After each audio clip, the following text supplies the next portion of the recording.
Chapter 4 Secrets and Riddles. The entire day was overcast with the memory of that scream of pain that they had heard come from the shadow. They would collectively flinch at every sound that came from the other alleyways, and every flash of a rat running by nearly made Alice jump out of her skin. Luckily, the fog was lifting, but unfortunately, the temperature was dropping just as quickly, and suddenly Milo was wishing he had brought a warmer coat. "What do you expect we'll find at Elite?" asked Alice suddenly, as if solely to break Milo's concentration. "I'm not sure, but we're bound to find something. We all know the place has been doing things to the people in this city. There has to be something there that can help us." "Like what?" she asked. "Secrets. Things they don't tell us on the radio and the television. Like why Elite Industries is running the city, while Pandora seems to have become a recluse.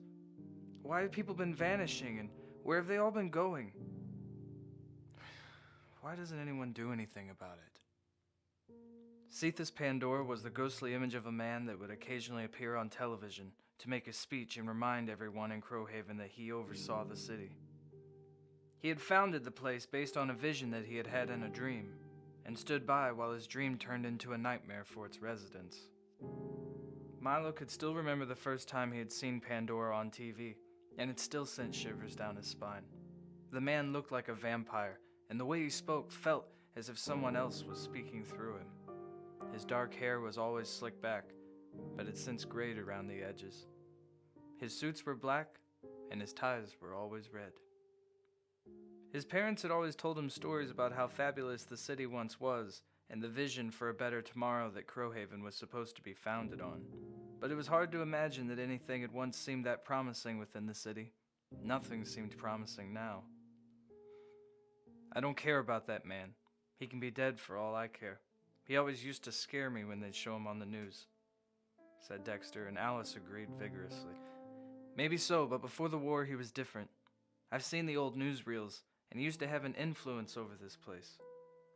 He used to change things when they got ugly. Now he just tells us that everything is fine, while people vanish and die every day. Something has happened that changed him, and I want to know what it was." Milo wasn't particularly political, and had little interest in things of that nature. But something bothered him about seeing someone who had once had a dream filled with light, who now seemed to have been brought down to his knees by the dream's failure. "It was when Eris Deianira came to the city that it started. She brought her company here and everything changed," Alice said as she twirled her hair. "Maybe so, and that's why we have to go to Elite Industries. Something is going on in that place, and I want to find the underlying cause of it. I might have to if I want to find my father." Dex sighed and stopped walking. He put his rifle down and sat on a large pile of bricks that had detached themselves from the building they once belonged to. He looked at the scenery around them and rolled his eyes before he began to speak. "It's funny, you know. I used to think about these things all the time back at the hotel. I used to spend so much time in my room, wondering about why Crowhaven was the way it is, and why so many people used to come here with hope and pride.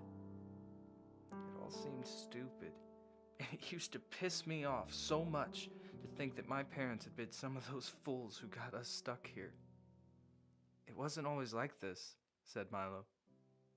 "My mother used to tell me all the time how things were different before the war. We were just too young to remember any of it. She said that when the elite soldiers began killing innocent civilians, it changed everything." Milo had spent many nights reading old newspaper clippings about the war and had filled himself up on information about it in an effort to understand what had happened. Someone had tried to take Pandora's creation, and Elite Industries had bailed him out. Citizens of Crowhaven began taking sides between Elite and Pandora, and things got ugly in a hurry. Blood flowed through every street and stained every sidewalk. Buildings were blown away in vast firefights between factions that often didn't know why they were fighting in the first place. It had been a chaos that the Brisbys and the Alucards had barely managed to stay out of. "My parents didn't come here until after the war," interjected Alice. "Why would anyone come here after that mess?" asked Dexter, flabbergasted. "I don't know. They would never talk about it. They just said that we had to come here because the outside world was dangerous. I never really understood them. I loved them, but they used to make me so angry. They wouldn't tell me anything. Maybe they thought you were better off not knowing some horror story from their past, said Dexter, drawing a hateful glare from Alice that made Milo giggle. He's right, really. They had to have reasons or they would have told you. Milo pulled Dex back to his feet and they all continued to walk. Ahead of them was a wall that loomed ominously over the brick structures that had once been homes and businesses. On the other side was the theater district. Milo could only hope and pray that their next wall-jumping adventure would go as smoothly as their last, but he had plenty of concerns. As they drew closer, Milo decided to lead them up a fire escape that climbed to a series of rooftops that would provide them enough leverage to hop the wall. "Who's going first?" asked Dexter with a laugh as he took off running and leapt over the structure. Alice gasped and ran up to look over the edge. On the other side, Dexter had landed on another rooftop just below with a grin on his face. She let out a heavy breath and Milo helped pass her down to Dex, who caught her. Then Milo leapt down. "Are there no guards at all in this place?" asked Dexter. Suddenly, the sound of an engine whirring radiated through the air, and the sound of a large machine gun began firing shots in their direction. "Run!" screamed Milo at the top of his lungs as he ran to the edge of the rooftop and leapt down to the escape below. As he landed, the entire structure rattled and shook, but before he could warn the others not to jump, they came down behind him, and the metal collapsed with the impact. It hurt like hell, and Milo lost his air for a second before he could stand back up. His coat was torn, and he was bleeding, but they had to keep moving. "This way," he shouted. He sprinted towards another building across the street and took cover behind a brick wall. The others joined him. "Where were they shooting us from?" asked Dex, holding his gun up and scanning the wall. "They weren't," said Alice. "Look there." She held up a finger, and the two boys followed her line of sight to the top of the wall, where two automated machine guns were searching for them. "That's great," spat Dex as he sat down with his back against the wall. "Just great. They won't be able to see us if we continue down this alley, and then once we're far away enough we can go back out to the road," said Milo as he started scanning the alley. Alice was holding a scratch on her arm. "Are you all right?" he asked her. She nodded and gasped at the sight of his jacket and the large blood stain emanating from it. "You're hurt," she said. "It's fine," he lied. "We need to keep moving, though." Carefully, they marched up the alley until they could no longer see the wall behind them. Then they took their chances and headed back out into the streets. The sight of it all left Milo in a state of awe. The streets were filled with old theaters that had been abandoned, but the signs and posters left the buildings with a look of glamour and grandeur that gave Milo a familiar feeling of nostalgia. He had always wanted to be an actor growing up, and to see the theater district had been a dream that he had thought would never be possible. To see it in such a state was a bit disheartening, but he was immune to acknowledging the wreckage after seeing posters of Rich Andrews and Skeeta Huntington adorning the walls. Even with broken bulbs surrounding their faces, they seemed to glow. "This place must have been amazing at one time," said Alice as she took in the view. "Yeah," was all Milo could manage. They had moved slower than Milo had intended, and by now it was nearly dark. Suddenly, it seemed a terrible idea to keep out in the open at night, and the others agreed with him when he suggested they find a place to sleep inside. Milo looked around and found the nicest looking theater in sight and led them inside. It was at first incredibly dark, but luckily Milo found a light switch that lit up a large reception room with a counter and two doors on either side. The walls were red and gold with posters of various productions that had played there in the past. "We have to go into the auditorium," said Milo as he pushed open the large double doors on the right side of the room. Another shiver went down his back as he looked out into an immaculate room full of red plush seats and a large stage. Above him was a balcony that hung out over the other seats. The stage was plain and bare, but Milo could imagine seeing it filled with actors and props and other set dressings. It made him smile. "We'll sleep in here tonight." Milo jerked awake at the sound of it. Something or somebody was behind the stage curtain and they were getting closer. He jumped up and pulled the pistol out of its holster and held it up towards the stage. Alice and Dexter were still sleeping soundly. Finally, the curtain pulled back, and a dark head of hair and a pale face peeked out through the opening. It was the stranger that Milo had met in his shop the day he decided to leave the district. He looked to be in worse shape than he had before. His long black coat was tattered and soaking wet, and his clunky boots had holes in the seams. "Don't shoot me," he said, as if he wasn't sure he meant it. "I just want to talk to you." Milo kept the gun aimed firmly at the stranger's head, but stood up and walked closer. The stranger put both hands up at his sides and plopped down on the floor. "Who are you?" asked Milo quickly as he checked the man's coat and pockets for any weapons, but the stranger had not a single thing in his possession. "My name is Victor Gamble," he said. "Where are you from? Why is your accent so funny?" "London. Well, sort of. Actually, I'm from a smaller town near there." Milo stepped back and took in the sight before him. The poor guy looked as if the world had crashed upon his shoulders, and nothing could take it away from him. "Why were you in my shop that day?" "I'm looking for someone. I told you this. My wife may be in the city." Milo holstered his gun. "Why would your wife be here? You're both a long way from home." "Yes, well, that's a very long story." "I've got plenty of time," said Milo in his most intimidating voice. "No, we don't. Neither of us does, and they don't either." He then stopped to wave a hand towards Dex and Alice just a few feet away. "Listen to me. I only wish to find my wife and get out of this place. I've no desire to remain here any longer than I have to. What made you think I could help you?" Victor brushed his long black hair out of his face and shook his head. "You want the truth? You and your hotel friends are the only people I've even seen since I arrived here. I've dodged automated machine guns and soldiers that I don't think qualify as people. But you are the only ones I've actually observed to be what I consider human." His low voice resonated in Milo's head, and his words kept running repeatedly. "That doesn't make any sense." "Didn't you ever wonder where all of the people have gone?" he asked. "Of course I've wondered. Perhaps they're all just hiding. Alice is human. She had friends at home and parents." Victor grinned, but the smile only barely touched the corners of his mouth, and his eyebrows rose. "Perhaps," he said. Milo looked around the auditorium and hung his head. He could either ask Victor to join them in their journey, turn him loose, or tie him up and leave him there.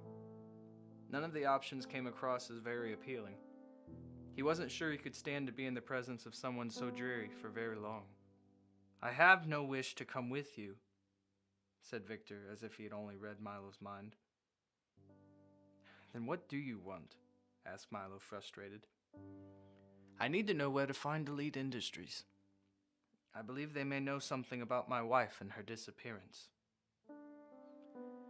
Something about the way he said disappearance didn't sit well with Milo, but he walked over to his bag and pulled the extra map he had packed just in case something should happen to his own.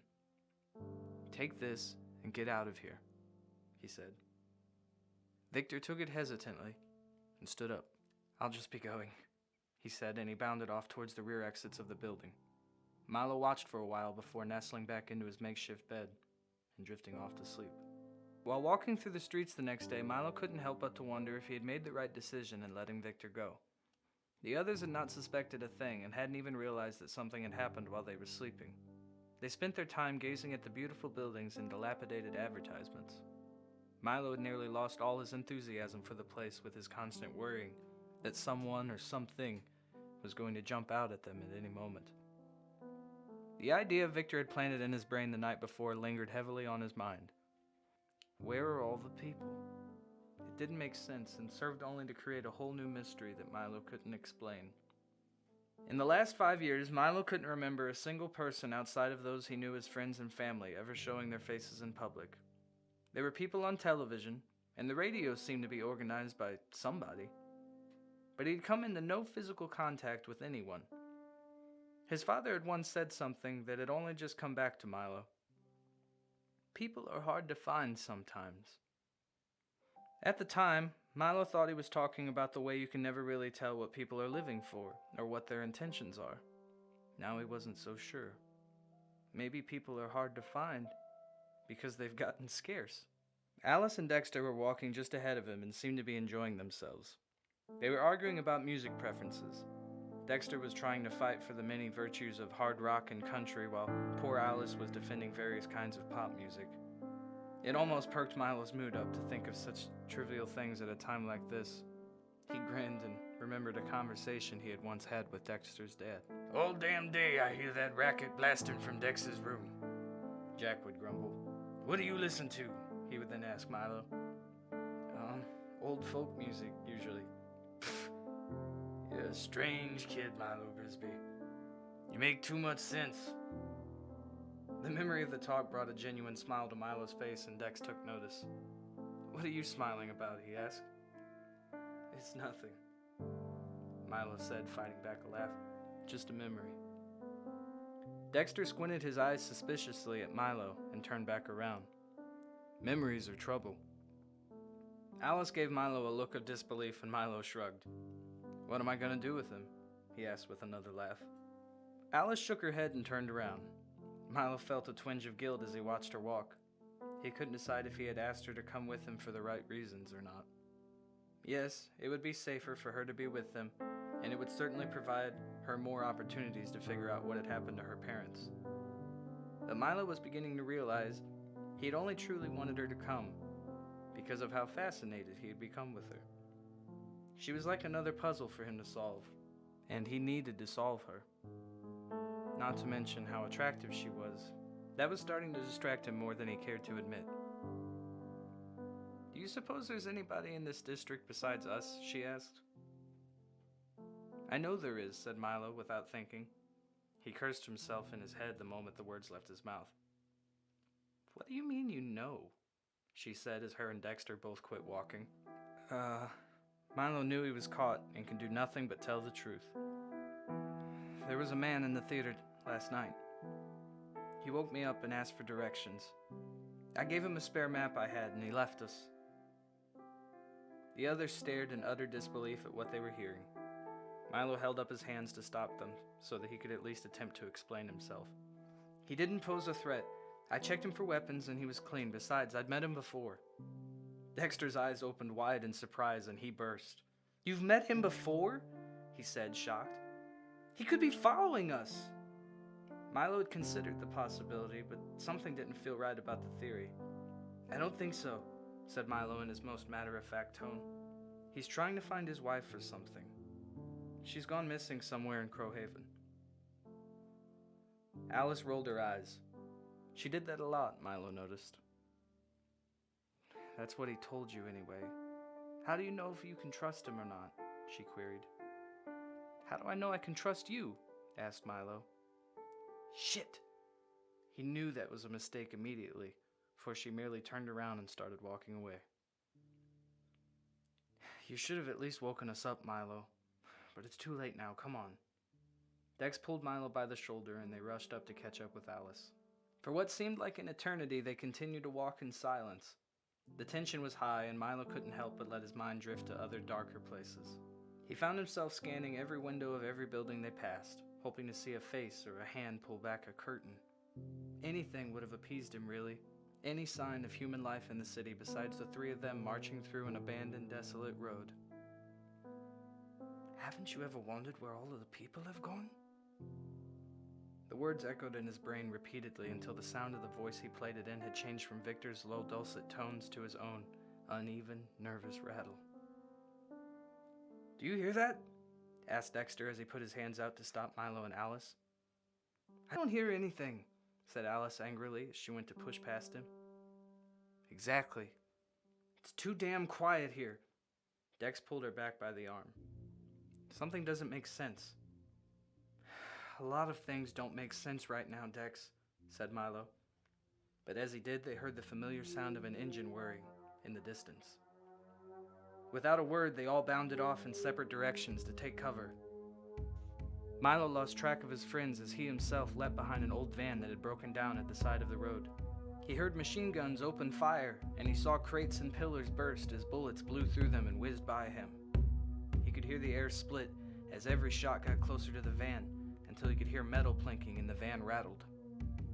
He pushed his head against the back door and sighed. There was nothing he could do and nowhere to run without walking right into the path of the bullets. but from somewhere else he could hear another sound. To his right, he could hear yelling and the sounds of metal clanging on metal. Dexter was drawing the guns away from Milo and leading them in another direction. Milo peeked around both sides of the van, and to his left he saw that Alice was hiding inside a building and waving to him through the window. He nodded and quickly dived through the front door. He landed hard on the floor and took a second to catch his breath before standing up. The sounds of bullets were getting closer, and Milo looked out the window just in time to witness what was both the most terrifying sight he had ever seen and one of the most hilarious. Dexter was running as fast as he possibly could with a look of terror that made his face look like a deflated balloon as he dodged every bullet and slid like a baseball player through the front door of the building. Alice and Milo exchanged a look just before bursting into fits of laughter that nearly made Milo tear up. Dex just remained on the floor.